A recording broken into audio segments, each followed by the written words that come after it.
بسم اللہ الرحمن الرحیم نحمدہ ونصلی علی رسولہ الکریم اما بعد۔ محترم دوستوں اور بزرگوں،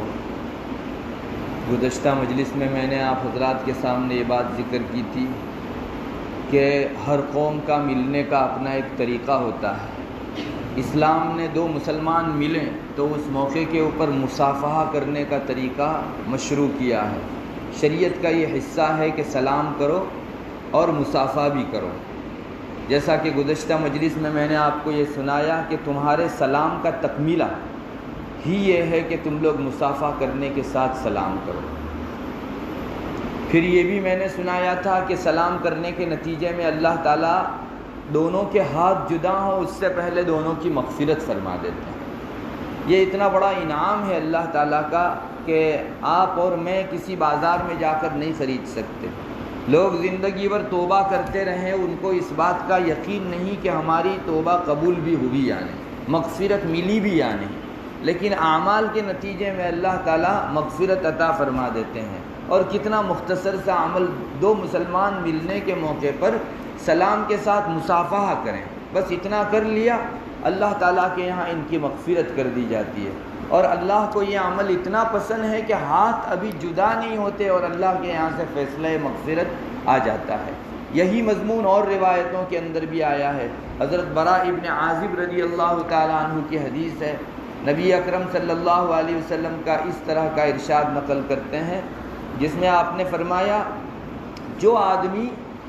دن آدھا ہونے سے پہلے 4 رکعت نماز پڑھے، یہ زوال سے کچھ وقت پہلے 4 رکعت نماز پڑھے تو اس نے گویا شب قدر میں نماز پڑھی، اس درجے میں اللہ تعالیٰ اس کو ثواب عطا فرماتے ہیں۔ اور دوسرے نمبر پر آپ صلی اللہ علیہ وسلم نے مصافحے کے سلسلے میں ارشاد فرمایا، تو پہلا ٹکڑا اس کا یہ ہے، آپ نے فرمایا کہ جو آدمی زوال سے کچھ پہلے 4 رکعت نماز پڑھے، یوں سمجھو اس نے شب قدر کے اندر نماز پڑھی۔ اور یہی زوال سے پہلے والی جو بعض لوگ اس کو ضحیٰ کہتے ہیں، بعض لوگ اشراق اور ضحیٰ دونوں کو ایک ساتھ کہتے ہیں، یہ جو رکعت پڑھی جاتی ہے اللہ تعالیٰ اتنا خوش ہوتا ہے کہ اس کے نتیجے میں گویا شب قدر کے اندر نماز پڑھی اس درجے کا ثواب ملتا ہے۔ اور اگلا ٹکڑا اس حدیث شریف کا یہ ہے کہ دو مسلمان آپس میں جب مصافحہ کرتے ہیں تو یہ دونوں ابھی جدا نہیں ہوتے، اس سے پہلے ان کے اوپر جتنے بھی گناہ ہیں سب کے سب جھڑ جاتے ہیں اور ساقط ہو جایا کرتے ہیں۔ یہ حضرت براء ابن عازب رضی اللہ تعالیٰ عنہ کی روایت میں ہے۔ اس میں دوسرا ٹکڑا وہ میں جس چیز کو بیان کر رہا ہوں اس سے متعلق ہے۔ رسول اللہ صلی اللہ علیہ وسلم نے فرمایا کوئی ایک گناہ بھی باقی نہیں رہتا جو ان کے سر کے اوپر رہے، بس مصافحے کی برکت سے سارے گناہ جھڑ جاتے ہیں اور ختم ہو جاتے ہیں۔ پھر مصافحے کی ایک دنیاوی برکت یہ بھی کہی گئی ہے کہ مصافحہ کرنے کی وجہ سے دلوں کا میل دور ہوتا ہے، آپسی عداوت اور ایک دوسرے کے ساتھ کی دشمناوٹ ختم ہو جایا کرتی ہے۔ چنانچہ حضرت عطا خراسانی، یہ ایک تابعی ہیں، وہ روایت کرتے ہیں نبی اکرم صلی اللہ علیہ وسلم نے اس طرح سے ارشاد فرمایا کہ تم لوگ آپس میں مصافحہ کیا کرو، تو مصافحہ کرنے کی وجہ سے تمہارے دلوں کا میل دور ہو جائے گا، ختم ہو جائے گا، اور ایک دوسرے کو ہدیہ تحائف دیا کرو۔ اس کی وجہ سے ایک تو آپس میں محبت بڑھے گی اور دوسرے دل کی عداوت دور ہوگی، کینہ کپٹ دور ہوگا، شحنہ ختم ہوگا۔ اس روایت میں آپ صلی اللہ علیہ وسلم نے بہت بہترین علاج ارشاد فرمایا، اور وہ یہ ہے کہ مسلمان آپسی ملاقات کے موقع کے اوپر مصافحہ کیا کرے۔ آپ کو معلوم ہے اس وقت، جیسے کہ گزشتہ مجلس میں بھی میں نے آپ کو بتایا تھا، امت مسلمہ کی ایک بہت بڑی برائی جو تقریباً لوگوں کو لپیٹ میں لے چکی ہے وہ آپسی عداوت ہے اور دشمناوٹ ہے۔ اس نے خانہ خرابی بھی بہت کی ہے اور آخرت کو بگاڑنے کے ساتھ دنیا میں بھی کسی کو چین کا سانس نہیں لینے دیا ہے۔ کون نہیں جانتا ہمارے معاشرے میں آج بھائی بھائی، بہن بھائی اور بہن بہن کے درمیان میں، اولاد ماں باپ کے درمیان میں، رشتہ داروں کے اور چچا ماموں پھوپھیوں خالوں کے درمیان باہمی عداوتیں ہیں، دشمناوٹیں ہیں۔ تو اس کی وجہ سے ہمارا دنیاوی زندگی بھی ہماری اجیرن ہو چکی ہے، یہاں بھی ہم کو وہ سکون اور قرار نہیں ہے، تو آخرت کے اندر اس کی نحوستیں کتنی زیادہ ہوگی اس کا ہم اندازہ لگا سکتے ہیں۔ اور یہی وہ کینہ کپٹ ہے جو انسان کی مغفرت ان دنوں بھی نہیں ہونے دیتی جن دنوں اللہ کی مغفرت کے ذریعے سب کے لیے بہتے ہیں۔ روایتوں میں آپ نے اس سے پہلے سنا ہوگا شب برات 15ویں شعبان کی جو شب ہوا کرتی ہے، اللہ تعالیٰ فلاں قبیلے کی بکریوں کے بال کے برابر بھی لوگوں کے گناہ ہوں تو ان سب کی مغفرت فرما دیتے ہیں۔ لیکن دو آدمی جن کے درمیان میں آپسی چپکلش ہو، نا اتفاقی ہو، نا چاکی ہو، عداوت ہو، اللہ فرماتا ہے ان کا معاملہ ابھی جو ہے باقی رکھو، ان کی مغفرت ابھی مت کرو جب تک ان دونوں کے درمیان میں صلح نہ ہو جائے۔ تو یہ شہنا اور آپسی عداوت اور دل کا ایک دوسرے کے تعلق سے میل اتنی بری چیز ہے کہ جہاں سب کی مغفرت ہو جاتی ہے ان کو اللہ تبارک و تعالیٰ الگ کر دیتے ہیں کہ ان کی تب تک مغفرت نہیں جب تک یہ اس مانع کو دور نہ کرے، اس چیز کو ختم نہ کرے جو مغفرت کو اپنے اوپر آنے دینے سے روکتی ہے۔ تو یہ چیز اگر مصافحے کی برکت سے دور ہو جاتی ہے تو کتنا آسان علاج ہے۔ گناہ کبیرہ ہے آپسی عداوت اور دشمناوٹ، اور محض مصافحے کی برکت سے اللہ تعالیٰ دلوں کے اس میل کو دور کر کے رکھ دیتے ہیں۔ اتنا بڑا فائدہ ہے کہ شاید آپ کسی جگہ کروڑوں روپیے خرچ کر کے بھی اسے نہیں پا سکیں گے، اور مومنوں کو اس وقت اس کا رواج دینے کی بہت ضرورت ہے، اس لیے کہ جو چیزیں دلوں کے میل کو دور کرتی ہے وہ چیزیں مومنوں میں بیماری جب عداوت کی سب سے بڑی ہے تو علاج بھی سب سے بڑا اسی کو کہا جانا چاہیے۔ اس لیے مسلمانوں کو چاہیے کہ وہ سلام کرتے وقت آپس میں مصافحے کا رواج ڈالیں، اور دوسرے نمبر پر بھی آپ صلی اللہ علیہ وسلم نے یہی بات ارشاد فرمائی، آپ آپس میں ایک دوسرے کو ہدیہ دے دیا کرو، لے دیا کرو، اس لیے کہ اس کی وجہ سے محبتیں بھی بڑھتی ہیں اور دلوں کا یہ میل دور ہوتا ہے۔ میرے بھائیوں، یہاں دلوں کے میل کے اعتبار سے اور اپنے دلوں کی عداوت کے اعتبار سے ایک بات یہ کہہ دینا مناسب سمجھتا ہوں کہ ہم لوگ اپنی عبادتوں کی طرف بہت زیادہ دھیان دیتے ہیں، عبادتوں کے کرنے کی طرف ہمارا دھیان بہت زیادہ اور ہونا چاہیے۔ ایک مومن کی شان ہے کہ وہ جس مقصد کے لیے اس دنیا کے اندر آیا ہے اس مقصد میں آگے بڑھے۔ چنانچہ دو مسلمانوں میں سے جو مسلمان عبادت میں آگے بڑھتا ہے وہ دوسرے کے مقابل اعلیٰ ہے، اولا ہے، اپنے مقصد کو پہچاننے والا ہے۔ مگر ہماری توجہ صرف ایک ہی چیز کی طرف مرکوز رہتی ہے، اور وہ یہ ہے کہ ہم عبادت کی کوانٹٹی بڑھائیں، عبادت کی کثرت کریں، اور ہمارے اعمال نامے پورے کے پورے عبادت سے بھر جائیں۔ لیکن دوسری طرف ان عبادتوں کو بہت جلدی کھا کر بھسم کر دینے والی برائیوں کی روک تھام کی طرف ہماری توجہ نہیں ہے۔ آپ کو معلوم ہے اتنی ساری عبادتوں کو یکلخت اگر کوئی چیز ختم کر سکتی ہے تو وہ آپسی عداوت ہے، ایک دوسرے کے ساتھ کی ہوئی دشمناوٹ ہے۔ بعض برائیاں ایسی ہیں کہ جو بیماریوں کو ختم کرتی ہیں مگر گھن کی طرح وہ کھاتی ہے، آہستہ آہستہ آہستہ آہستہ وہ عبادتوں کو ختم کرتی ہے۔ لیکن بعض برائیاں اور مناکیر، اللہ کی نافرمانی ایسی ہیں کہ وہ یکلخت بھسم کر دیتی ہیں، اور وہ رسول اللہ صلی اللہ علیہ وسلم کے ارشاد میں یہی بات آئی، شہنا، آپسی کینہ اور کپٹ اور عداوت یہ انسان کے دین کو موڑ دیتی ہے۔ آپ نے ایگزامپل دے کر بیان فرمایا۔ اب آپ نے دیکھا کسی کے سر کے اوپر آپ مشین چلاؤ تو مشین سے بال کٹیں گے لیکن کچھ نہ کچھ بال جو ہے باقی رہیں گے، آپ 0 نمبر بھی لگواویں گے تو کچھ نہ کچھ بال باقی رہیں گے۔ اگر بال بالکل صفا کرنا ہو تو اس وقت استرا پھیرا جاتا ہے، یعنی کوئی نام و نشان باقی نہیں رہنا چاہیے ایسے بال کا جو ابھرا ہوا ہو۔ رسول اللہ صلی اللہ علیہ وسلم نے اسی کو فرمایا کہ آپسی عداوت سے انسان کا دین ایسے ختم ہو جاتا ہے جس طرح کے استرا پھیرنے کی وجہ سے انسان کے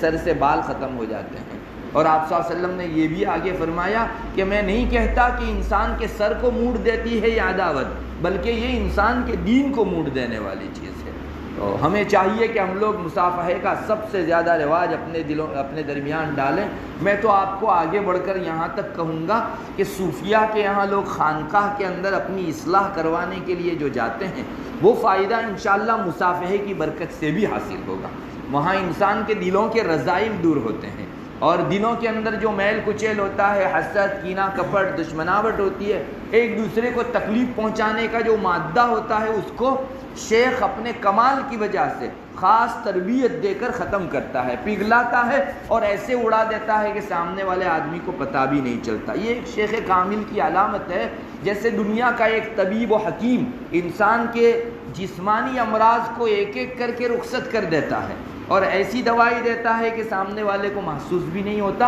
اور تمام برائیاں جو ہے ختم ہو کر رہ جاتی ہیں، ویسے ایک شیخ کامل اللہ کے اللہ والا اہل دل بندہ جس کو اللہ سے نسبت حاصل ہو، وہ سامنے والے میں تصرف کر کے اس کی دلی عداوت کو اور کینہ کپٹ کو اور حسد کو اور تمام رذائل کو دور کروا دیتا ہے۔ تو وہ چیز جو وہاں حاصل ہوتی ہے، رسول اللہ صلی اللہ علیہ وسلم فرماتے ہیں وہاں بھی اور اس جگہ بھی جو ہے انسان بڑی آسانی سے حاصل کر سکتا ہے۔ مصافحہ کرنے کے نتیجے میں دلوں سے میل دور ہوتا ہے۔ ایک اور روایت میں بھی رسول اللہ صلی اللہ علیہ وسلم نے اسی طرح ارشاد فرمایا،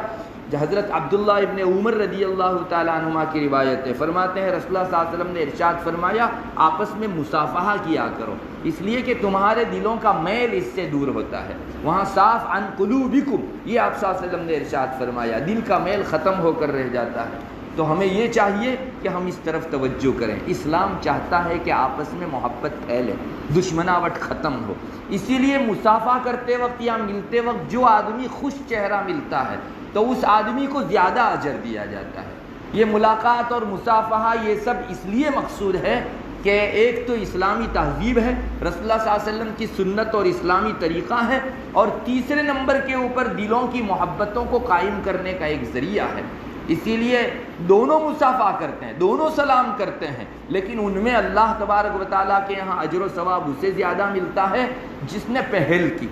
اور اس آدمی کو ملتا ہے جو دونوں میں سے زیادہ خوش چہرے کے ساتھ دوسرے سے ملاقات کرتا ہے۔ چنانچہ ایک روایت حضرت عبداللہ ابن عمر رضی اللہ تعالیٰ عنہما سے مروی ہے، فرمایا نبی اکرم صلی اللہ علیہ وسلم نے ارشاد فرمایا کہ جب دو مسلمان آپس میں ملتے ہیں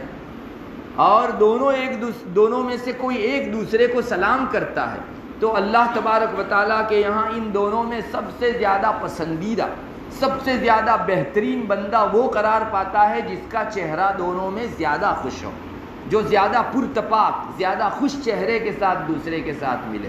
اور پھر روایت میں آگے آتا ہے کہ دونوں آدمی جب آپس میں مصافحہ کرتے ہیں تو اللہ تعالیٰ کی طرف سے 100 رحمتیں اتاری جاتی ہیں۔ ان میں سے جو پہل کرتا ہے اسے 90 ملتی ہے، اور جو دوسرا سامنے والا مصافحے میں بعد میں جو ہے ہاتھ شامل کرتا ہے اس آدمی کو 10 نیکیاں ملتی ہیں۔ اس روایت کے ذریعے سے آپ سمجھ سکتے ہیں کہ اسلام کا منشا ہے، اسلام کا مقصد ہے، اس کی چاہت ہے کہ لوگوں میں محبت پھیلے، عداوتیں اور دشمناوٹ کم ہو، غلط فہمیاں اور بد فہمیاں اور بد ظنیاں، بدگمانیاں مسلمانوں کے بیچ سے ختم ہو۔ اور انشاءاللہ اس کا علاج مصافحہ ہے۔ اگر مسلمانوں میں اس کا رواج دیا گیا تو کسی صحابی نے، کسی ولی نے نہیں کہا ہے، نبی اکرم صلی اللہ علیہ وسلم نے فرمایا ہے کہ اس کی وجہ سے دلوں کا میل ضرور دور ہوگا۔ اس لیے ہمیں چاہیے کہ اس چیز کا ہمارے درمیان میں ہم سب سے زیادہ رواج دیں، اور دوسروں کے ساتھ دیکھو خوش چہرہ ملنے کے اندر آپ کی کوئی چیز خرچ نہیں ہوتی، نہ آپ کا وقت خرچ ہوتا ہے، آپ دونوں ملتے ہیں اتنا ہی وقت جاوے گا، لیکن زیادہ خوش چہرہ ملو گے تو سامنے والے کو ایک اپنائیت ہوگی۔ یہی اپنائیت پہلی سیڑھی ہے محبت کی، اس میں جب اضافہ ہوتا ہے تو یہ بالآخر محبت کے اندر جا کر منقلب ہوتی ہے۔ تو اس کا سٹیپ جتنا آپ آگے بڑھیں گے اتنا اللہ تبارک و تعالیٰ کے یہاں جو ہے تقرب حاصل ہوگا، نزدیکی حاصل ہوگی، اور دنیا سے برائی کو ختم کرنے کا ایک آپ ذریعہ بنیں گے۔ اس لیے خوش چہرہ ملنا چاہیے، اور سامنے والا مجھے سلام و مصافحہ کرے، اس کے مقابل میں بڑھ چڑھ کے آگے مصافحہ کروں، اس چیز کا جذبہ رکھنا چاہیے۔ اگر دنیا کے اندر یہ کہا جائے کہ دو آدمی ملیں گے، جو پہلے سلام کرے گا، پہلے مصافحہ کرے گا، 100 روپئے میں سے اس کو 90 روپئے ملیں گے، اور سامنے والے آدمی کو 10 روپئے ملیں گے، مجھے لگتا ہے شاید ہم میں سے کوئی آدمی پہل سلام کرنے کے اندر نہ کرے، چونکہ روپیوں کی ایک قیمت ہے، نقد جو ہمارے سامنے دکھتا ہے اس کی ایک اہمیت ہے۔ کیا حیثیت ہے ان 100 روپیوں کی آخرت کی ملنے والی ان نیکیوں کے مقابل میں؟ یہ فانی ہے، ختم ہو جانے والی ہے، اور شاید کام آوے نہ آوے 2 نمبر کی بات۔ نیکیاں آپ کو جنت دلانے والی، جہنم سے دور لے جانے والی، اللہ کی خوشنودی اور رضا دلانے والی۔ اس لیے ہمیں چاہیے کہ روپیے پیسوں کے اعلان کے مقابل اللہ کے رسول کا یہ نیکی والا اعلان ہمارے دلوں کو زیادہ اپیل کرنے والا ہونا چاہیے۔ اللہ تبارک و تعالیٰ مومنوں کے اندر ان چیزوں کا رواج عطا فرماوے جو چیزیں محبت پیدا فرماتی ہیں، اور ان اسباب کو ختم فرمائے جن اسباب سے دشمناوٹ بڑھتی ہے۔ وآخر دعوانا الحمدللہ۔